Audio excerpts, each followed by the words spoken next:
Okay guys, nandito ang mga kapamilya. Dagat naman tayo ngayon. Kahapon ay swimming pool, dagat naman ngayon.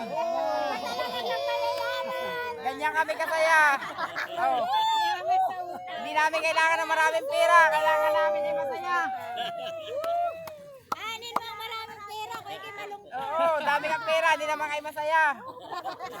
Oh. Ay kami, wala na nga kami pera, malulungkot pa. Malulungkot pa eh. Nakakapamayag ko. Yung mga pera nyo gamitin na sa saya. Dahil bukas, di natin alam kung nandito pa tayo sa ibang abaw ng bundok.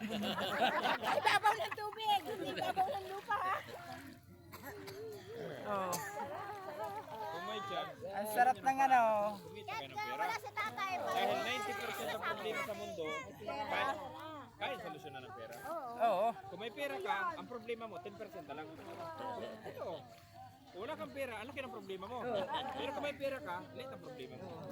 Gusto mo kumain, kain ka agad. Gusto mo pagamot, pagamot ka agad. Gusto mo mamasyal, makaalis ka agad. Pero kung wala kang pera, Ay, 90% na problema. 90% na problema. yung mga, Wala kang pera, huwag ka magtamad. oh hindi, may mga bagay na hindi naman kaya Okay guys. pera. Katulad ng, Malulubat na. ano yan?